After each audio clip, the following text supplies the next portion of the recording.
Olá, pessoal. Estamos aqui com o primeiro episódio do podcast do terceiro tabelião de Mogi das Cruzes. Fé pública, segurança jurídica e conexões que transformam. Gente, para esse primeiro episódio, tem um convidado muito especial, Dr. Vitor Furlan Sabag. Além de meu irmão, nós compartilhamos a mesma profissão e ninguém melhor que ele para ser o primeiro convidado desse podcast. Vitor, tudo bem? Tudo bem, Lucas? Obrigado pela oportunidade. É uma honra estar aqui inaugurando o podcast do terceiro tabelionato de Mogi das Cruzes, uma cidade maravilhosa que tem te acolhido.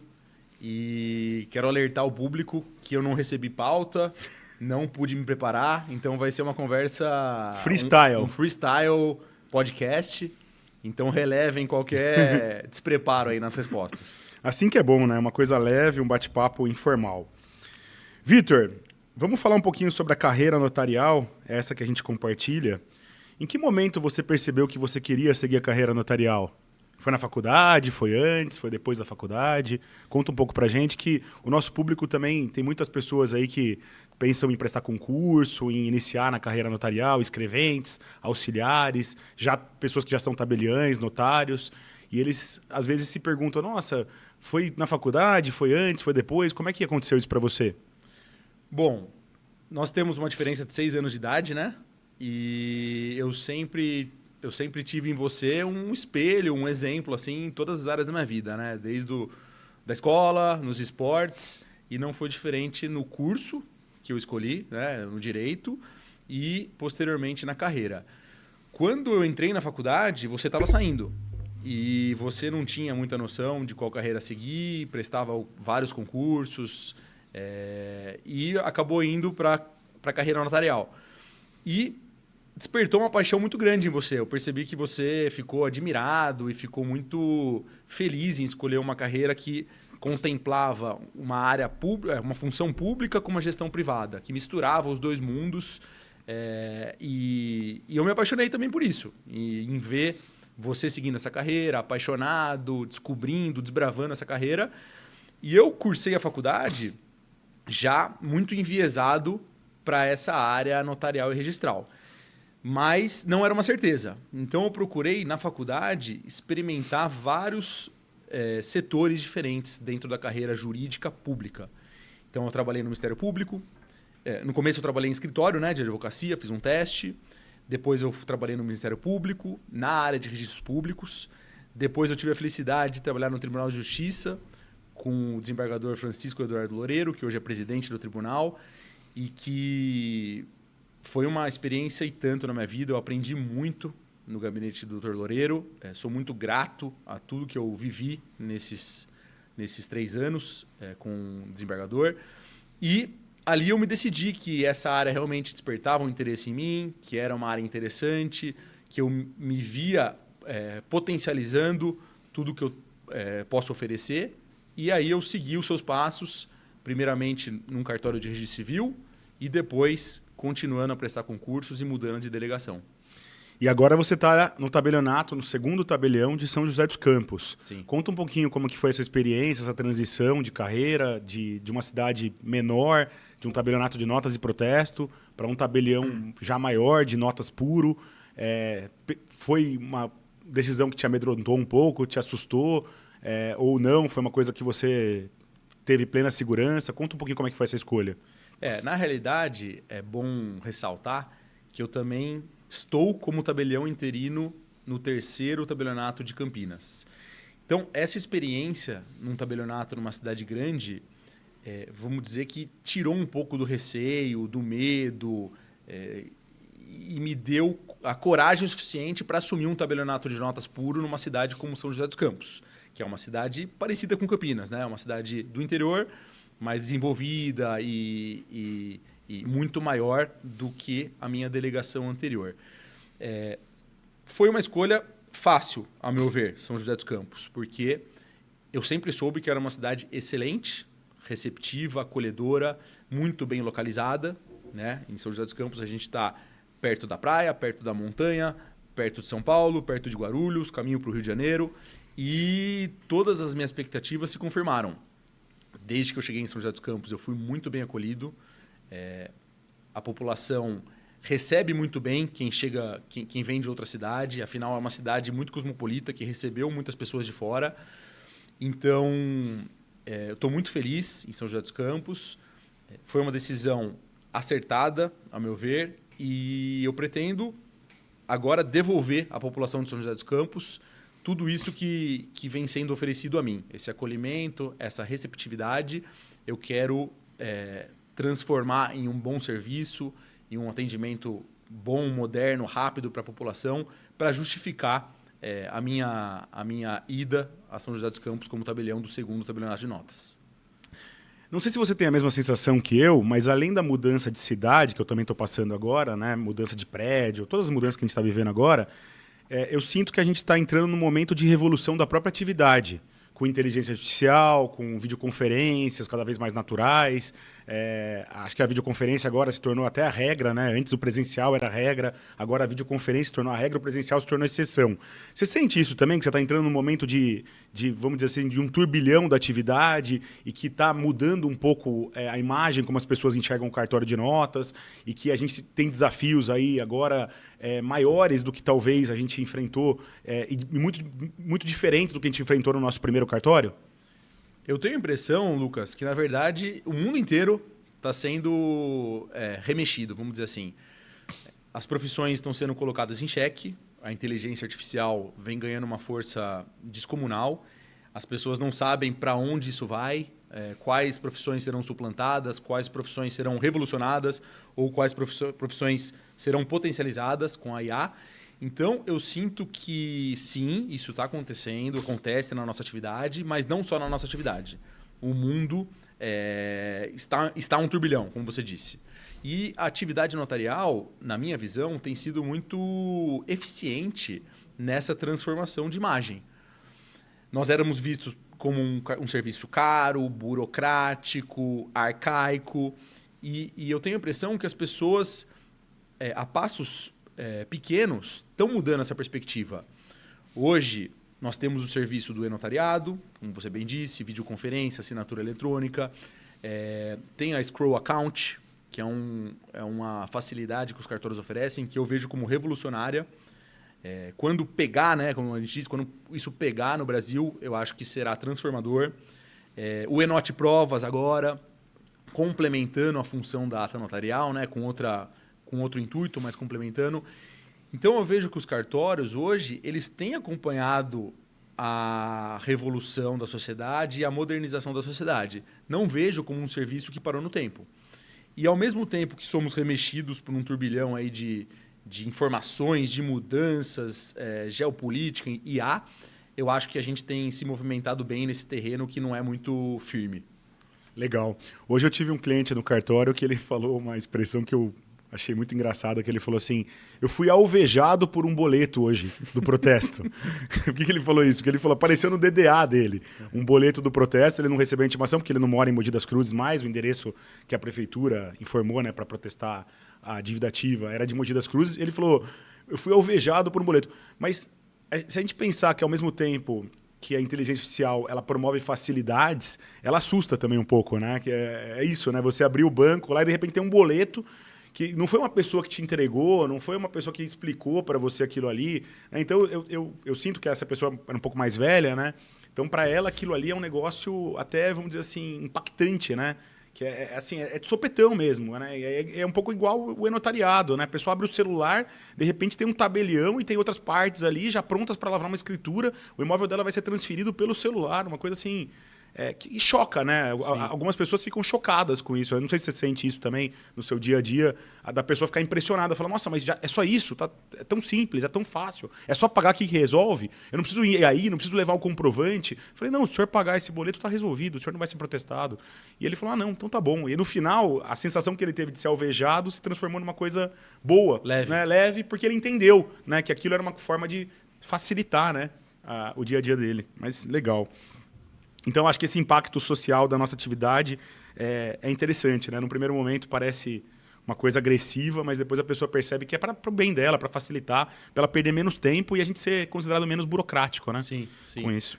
O que eu vejo, Lucas, é o seguinte: existem dois perfis de pessoas. Aquelas pessoas que querem rapidez, agilidade, perder pouco tempo. Sim. Mas tem as pessoas ainda que gostam de ir até o cartório, de tomar um café, Sim. de entender melhor a atividade, a escritura, de pegar o papel mesmo Sim. e sentir que está comprando um imóvel ou Sim. vendendo um imóvel. De fazer daquilo um ritual, né? Exato, Ainda existe a pessoa exato. que gosta do ritual, né? Eu acho que o mercado imobiliário, diferentemente do mercado financeiro e das criptomoedas, por exemplo, as pessoas têm um apego um pouco maior à forma, à solenidade, à segurança jurídica.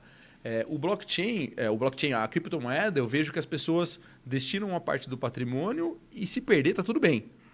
Agora, a casa, o terreno, o apartamento na praia, elas não querem perder. Sim. Então, eu sinto que existe esse perfil ainda das pessoas que gosta realmente de sentar na cadeira lá, conversar com o tabelião. Sim, sem dúvida. Ter o assessoramento do tabelião e aí sim ter uma segurança psicológica e jurídica de comprar um imóvel, de vender um imóvel. Então, assim, às vezes a gente é alvejado por informações, inteligência artificial, mas existem os dois perfis de pessoas e eu acho que a gente tem que, como tabelião, exercer uma função pública, temos que atender a todos, né? Da melhor maneira possível, dentro da realidade de cada um. Eu ouvi de um colega uma vez que a nossa profissão a gente tem a difícil tarefa de conciliar diversos interesses, né? É o interesse da corregedoria, que espera algumas coisas da gente, é o interesse do cliente, que espera outras coisas, que às vezes não são as mesmas, é o interesse do funcionário, do escrevente, do auxiliar, do colaborador, do cartório, é o interesse do fisco.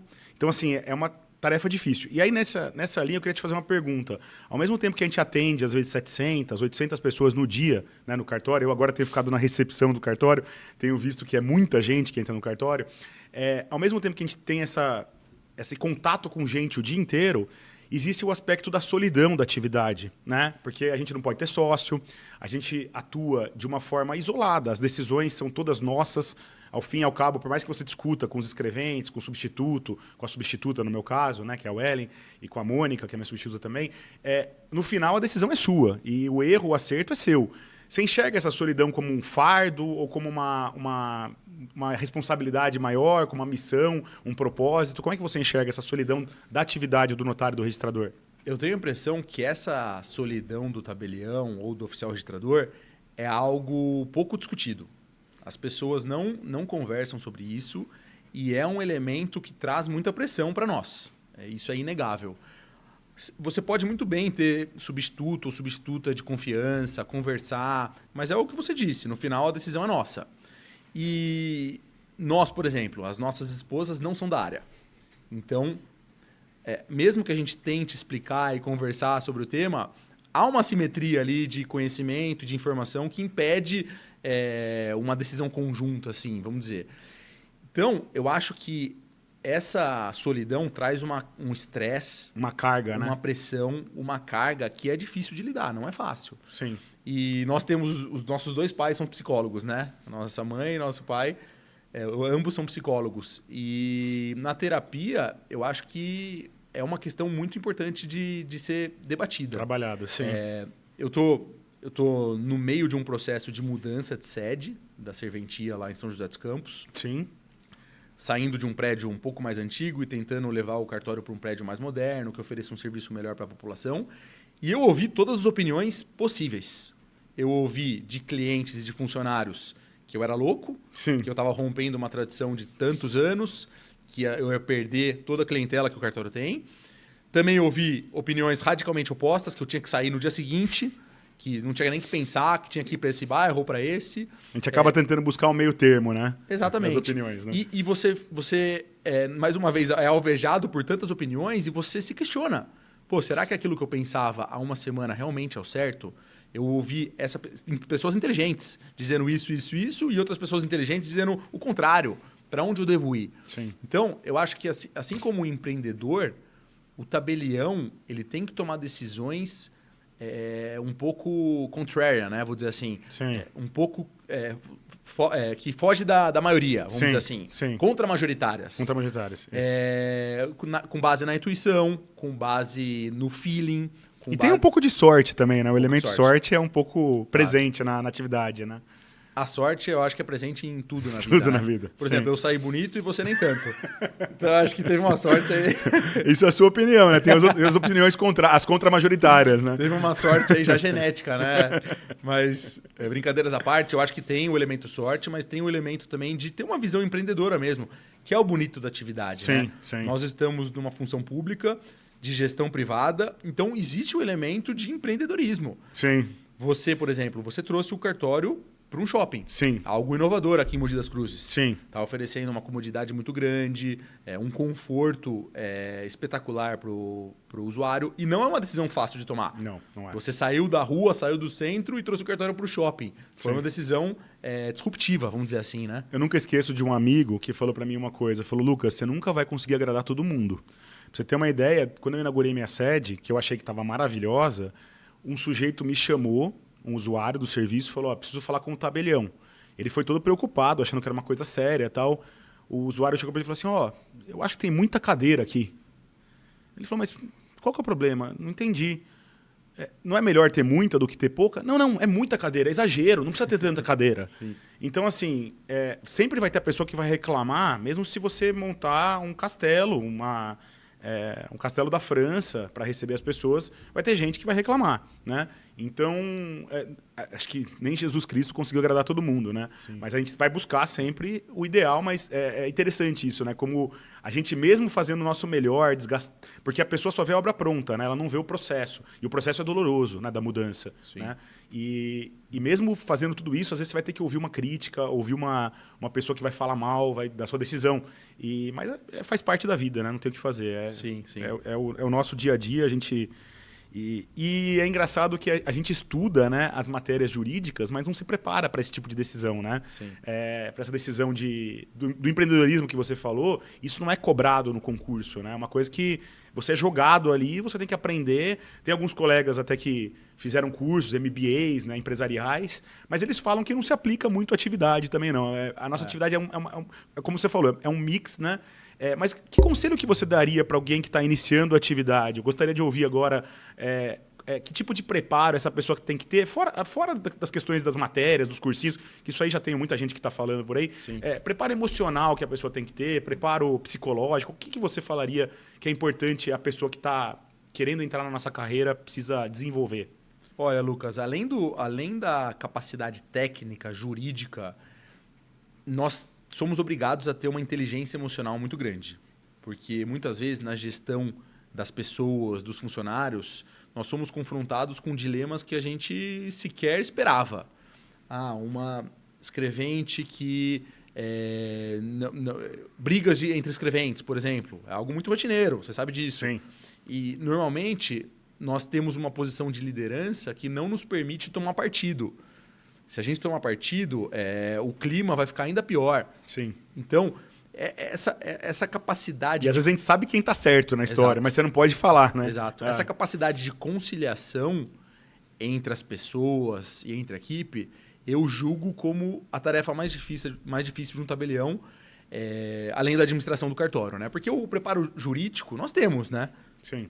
Senão, não teríamos sido aprovados. Estudamos muito para o concurso público. Então, o preparo jurídico, eu creio que todo mundo que está na atividade já cumpriu essa etapa. Eu acho que a preparação, nesse contexto, tem que ser emocional. Sim. Por isso, eu julgo muito importante a terapia, né? Novamente falando. Acho que é algo que prepara a pessoa para todos os aspectos. Você acha que o tabelião tem que ser um conciliador, então, acima de tudo? Mais do que um líder enérgico, um cara disciplinador, ele tem que ser um conciliador. Eu não tenho essa resposta do que é melhor, mas eu procuro ser esse conciliador. Certo. Eu prefiro ser um tabelião, um chefe conciliador que escuta, que apaga arestas, que reúne, que concilia, que aproxima, do que aquele cara do qual todo mundo tem medo. Sim. Então, sim. Eu não sei ser essa pessoa e eu também não admiro essa pessoa. Sim. Então, eu não sei qual que está certo e qual que está errado, qual que é melhor e qual que é pior. Mas eu tenho mais esse perfil e na minha visão, eu aconselharia todos que queiram entrar na atividade a ter essa consciência. Não precisa estar preparado desde o começo, mas Sim. ter a consciência de que você precisa treinar e praticar essa inteligência emocional? Eu acho que não existe uma resposta para essa pergunta, sabia? Porque, na verdade, eu já vi profissionais, isso em outras carreiras também, juízes, promotores, que eram assim adeptos dessa cultura de disciplina, tal, que o serviço era excelente, e eu já vi o mesmo perfil e que o serviço era horrível, entendeu?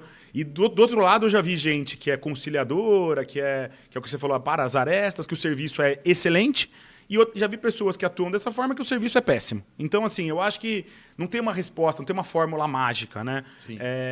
Cada pessoa tem o seu perfil, né? E cada pessoa vai saber lidar melhor com a sua equipe, né? E com a sua realidade também, porque eu acho que tem muito isso também, não sei se você concorda. A realidade da cidade que você tá, do lugar que você tá. Vai ter um colega que está numa cidade um pouco mais desafiadora do ponto de vista de fraude, que vai enfrentar estelionatário todo dia no balcão. Talvez esse sujeito tenha que ter um perfil mais duro, né, com os funcionários, para evitar qualquer tipo de, né, vamos dizer assim, de envolvimento, né, dos funcionários com essas pessoas. Vai ter o cara que vai estar numa cidade mais tranquila, talvez na praia, que ele pega mais turista, uma praia mais, né, de um público de renda maior. Talvez ele possa ter um perfil mais tranquilo, mais pacificador. Então, acho que o ambiente também vai acabar moldando, né? Não sei se você concorda. Concordo. Acho que a cidade dita o ritmo. Sim. E a postura que o tabelião deve ter com a população, com o usuário e com a equipe. Sim. Eu acho que fica muito difícil equiparar um tabelionato de notas na capital com um tabelionato de notas numa cidade de 10 mil habitantes. Sim. São contextos totalmente diferentes, entendeu? Sim, sim. Eles não desempenham as mesmas habilidades, as mesmas funções. Sim. Então, é claro que a gente tem que ter em mente sempre essa realidade regional, local, mas eu ainda vejo hoje essa função de tabelião como um oráculo jurídico, assim, principalmente nas pequenas cidades, né? O usuário procura o tabelião para ser aconselhado realmente, porque ali ele vê alguém imparcial, alguém que, a princípio, não tem interesses envolvidos. Se tiver que fazer escritura, vai fazer. Se não precisar de escritura, não vai fazer. Esse é o papel do tabelião. E se o caminho não for nenhum nem outro, ele vai aconselhar também a não realizar o negócio ou a dar um passo atrás, pensar mais um tempo. Então, eu vejo que o tabelião ainda exerce, mesmo nesse mundo pós-moderno, de inteligência artificial, de tecnologia, de blockchain, de criptomoeda, o tabelião conserva esse papel de oráculo e consultor jurídico. Perfeito. Eu acrescentaria, inclusive, na minha opinião, que o tabelião é, acima de tudo, um professor. Né? Um professor dos clientes, um professor dos funcionários. Né? Ele precisa ensinar o conhecimento, ele precisa saber transmitir o conhecimento que ele tem para os escreventes, porque senão aquilo que ele conhece não vai ser aplicado, né? E para o usuário. Né? Então, acho que de todos os títulos do concurso, mestrado, doutorado, tal, o que mais me admira e me fascina é a característica dos professores. Né? Porque eu acho que essa é uma competência que o concurso avalia pouco. Né? Mesmo a prova oral acaba não avaliando muito a qualidade de professor da pessoa. Acaba avaliando um pouco, mas não o suficiente, na minha opinião. Né? Você vê o concurso para professor, ele é bem diferente. Né? A pessoa tem que dar uma aula. Né? E o tabelião acaba dando aula todo dia. Né? Então, é interessante essa... E você falou dessa função de professor, enaltecer aqui, pessoal, o trabalho dos escreventes também. Sim. Eles são assim, o nosso rosto para a sociedade. Sim. Eles representam aquele primeiro contato com o cliente e, em colaboração com o tabelião, eles desempenham um papel vital para a atividade notarial. Então, o tabelião ele só consegue exercer um bom papel e ter uma boa serventia com escreventes capacitados que queiram aprender, que queiram entender, que queiram ajudar. Então, às vezes isso fica meio obscuro, as pessoas não falam muito, mas o escrevente é vital para qualquer cartório e qualquer tabelionato de notas, especialmente. Agora um momento mais descontraído aqui, gente. Vamos fazer um bate-papo aqui mais leve. Vitor, quem que você acha que sofre mais com obras e reformas? Eu ou você? Porque nós dois estamos passando por isso agora. Quem que fica mais de cabelo em pé aí? Eu acho que... É difícil, mas eu acho que seria você, porque você entende mais do assunto. Sim. Então, assim, você se Fico estressa. mais nervoso. Você fica mais nervoso, você se estressa, porque às vezes o engenheiro ali te fala uma coisa, você quer discordar, você quer dar um palpite. Sim. Como eu tenho menos conhecimento e menos interesse pelo assunto, eu acabo confiando mais nos profissionais. Então, acho que você sofre mais do que eu. Quem responde mensagem de WhatsApp mais rápido? Eu ou você? Ah, você, com certeza. Eu? Você tem os dias de ansiedade mais aflorada que você responde a sua própria pergunta. Sim. Então, às vezes, fica meio difícil de lidar. E quem que é o tabelião mais raiz e o tabelião mais Nutella entre nós dois? Difícil. Mas eu acho que depois do que eu vi hoje, pessoal, o meu irmão na recepção do cartório ali o dia inteiro, atendendo o público, direcionando o público, eu acho que você vai ganhar mais essa disputa. Sim. E eu tenho ficado fascinado pela recepção, porque é cada história, cada encontro ali que eu tô me reapaixonando pelo atendimento, que era uma coisa que eu não fazia muito, né? O atendimento direto dos clientes, eu ficava mais preocupado com a administração, com a revisão de escritura, né? Eu estava mais na parte back-office, vamos dizer, do cartório, né? E eu tô vendo que o front office é um celeiro de oportunidade para você aprender. Por exemplo, eu estava percebendo muitas ligações no protesto, olha que curioso, para saber quem era o credor do título, né? E isso sempre me incomodou, né? Tá lá no DDA o boleto, tá? A pessoa liga para saber quem é o credor. Por que não colocar uma observação nesses boletos de quem é o credor ali? Né? Não tem impedimento na norma, ninguém impede disso. A LGPD não impede. Então, assim, eu já estou falando com o pessoal do sistema, vamos colocar. E eu fui consultar colegas e ninguém faz isso, né? Sabe, aí fica lá 100 ligações por dia quase no cartório de pessoas que querem saber simplesmente quem é o credor, porque ela tem receio que aquela dívida seja falsa, que seja estelionato, que seja uma cobrança falsa, né? Uma cobrança de um malfeitor, e ela acaba não pagando. E aí ela precisa saber que, pelo menos, de onde que vem aquela cobrança, né? E como é importante a recepção, né? Como é importante. Esse primeiro atendimento, esse primeiro contato com um sorriso no rosto, com uma disposição para ajudar, né? Sim. Entender o que a pessoa quer descobrir, né? E quer entender, e dar uma explicação pausada, clara, para uma pessoa que às vezes é leiga no assunto, né? Sim, eu estou percebendo que é uma viagem que a pessoa faz dentro do cartório, no sentido de ida e volta. Ela entra no cartório, se você, na entrada, já perceber que ela está viajando para o lugar errado, então, por exemplo, ela pode estar indo querer fazer uma coisa que não tem nada a ver. Por exemplo, esses dias passou por mim, eu estava na recepção, passou por mim uma pessoa que eu entendi que ela queria fazer uma ata notarial, que a delegacia tinha recomendado para ela fazer uma ata notarial. Uhum. E, de repente, ela queria fazer uma notificação extrajudicial, que não era nada a ver, que não tinha nada a ver com a história, né? Então, não tinha nada a ver com o cartório de notas, né? Melhor dizendo. Sim. E aí, então ela foi pro lugar errado. E na volta, quando ela tá voltando, ainda que ela vá pro lugar certo, quando ela tá saindo do cartório, eu costumo perguntar, e aí, deu tudo certo? Né? E às vezes a pessoa fala sim, às vezes a pessoa fala não, ela fala mais ou menos. Eu tento corrigir, entender por que não deu certo, o que dá para fazer para melhorar o serviço, né? Ou para resolver o problema dela. Bom, eu queria te fazer uma outra pergunta agora em relação ao futuro. Como você se imagina daqui 10 anos e como você imagina o cartório daqui 10 anos? Eu queria entender qual o papel que você pretende ocupar dentro do cartório daqui 10 anos, no sentido de que, hoje você está se dedicando à obra, à reforma, conhecer as pessoas da equipe ainda, uma coisa muito ainda introdutória, né? Nesse relacionamento. E daqui 10 anos, você se vê como um tabelião que vai, vamos dizer assim, está crescendo ainda, ou você quer estabilizar o cartório, está estabilizando o cartório? Como você se vê daqui 10 anos? Olha, Lucas, é uma pergunta difícil de ser respondida, sem pensar, sem se preparar, mas eu quero ser um tabelião adequado à atualidade. Ou seja, se a atividade avançar, como vai avançar, se adaptar às novas tecnologias, ao novo perfil do público, às novas demandas, eu quero ser um tabelião sempre atualizado. E eu sou um tabelião que, além de gestor, eu gosto muito da matéria, da prática jurídica, do atendimento ao cliente.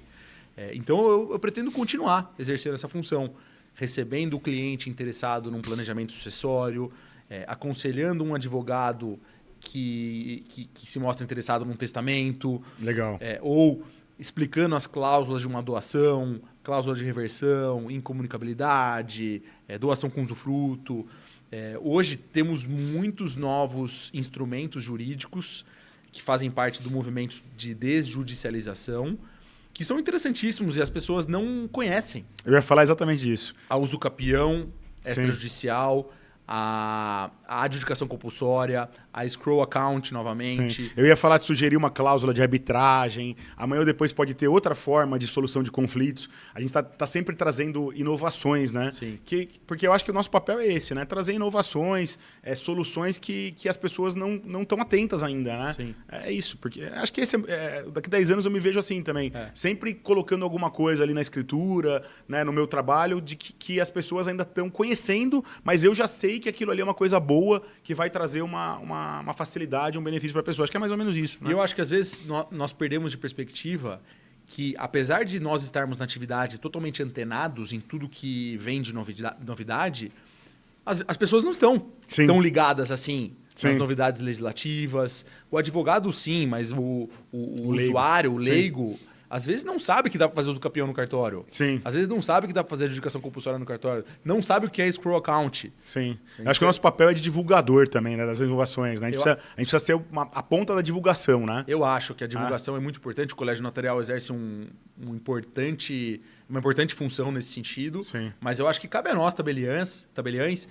no exercício da atividade local ali, na nossa aldeia, né, o tabelião de aldeia. Sim. A nossa presidente, Ana Paula Frontini, fala muito disso. Né? Ela fala do tabelião de aldeia, que a gente tem que voltar às origens e exercer esse papel de tabelião de aldeia. Então, acho que cabe a nós divulgar essas novas facilidades e colocar em prática. E o nosso colega, verdadeiro doutor, Marco Tura, aliás, um abraço para o Marco Tura, né? Ele está trabalhando agora na questão dos créditos de carbono, né?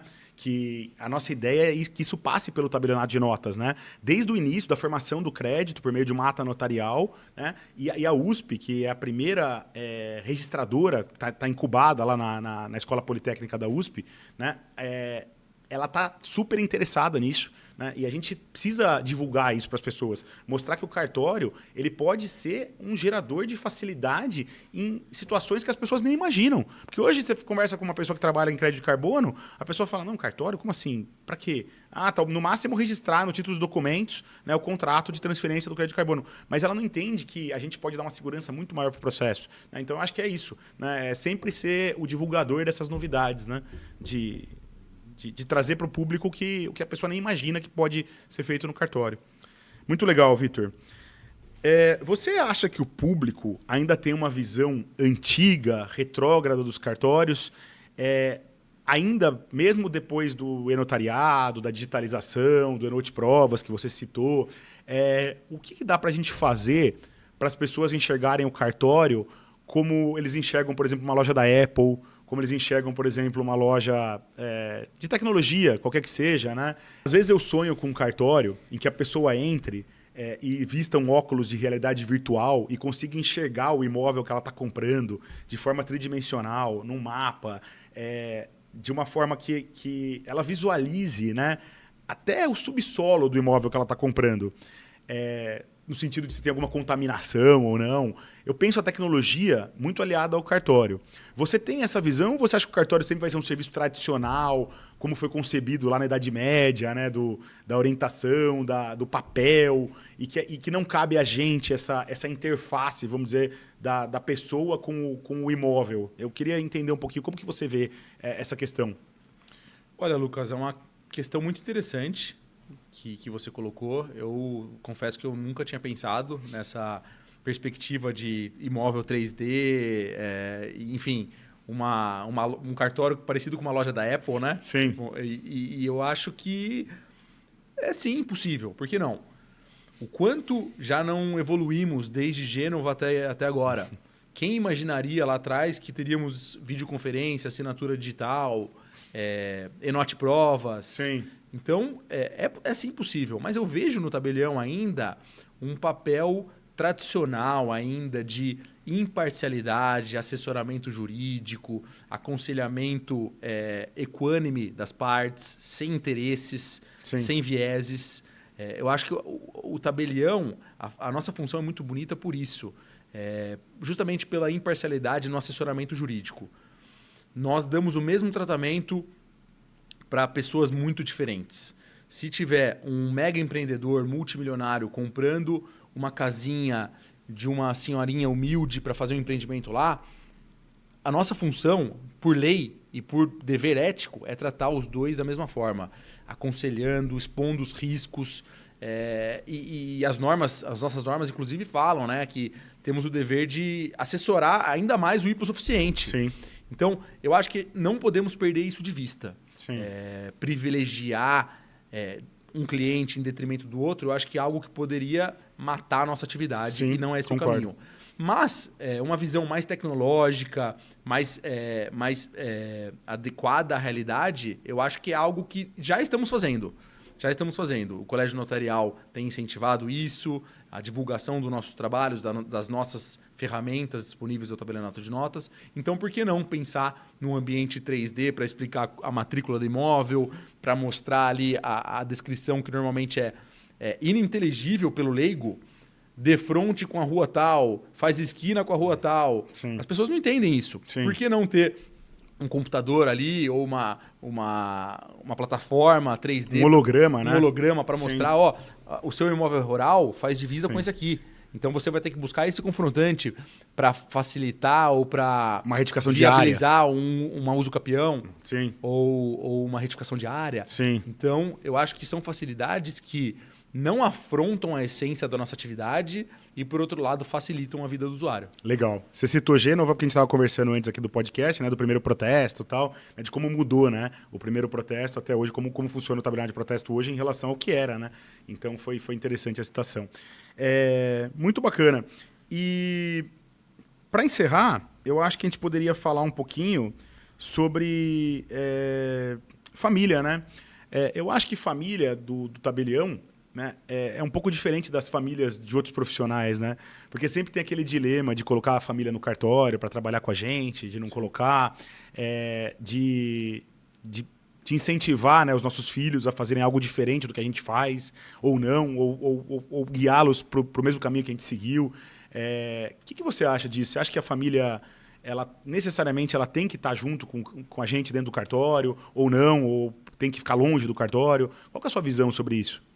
Olha, nós dois nunca seguimos esse caminho de colocar familiares no cartório, né, para ajudar na gestão e etc.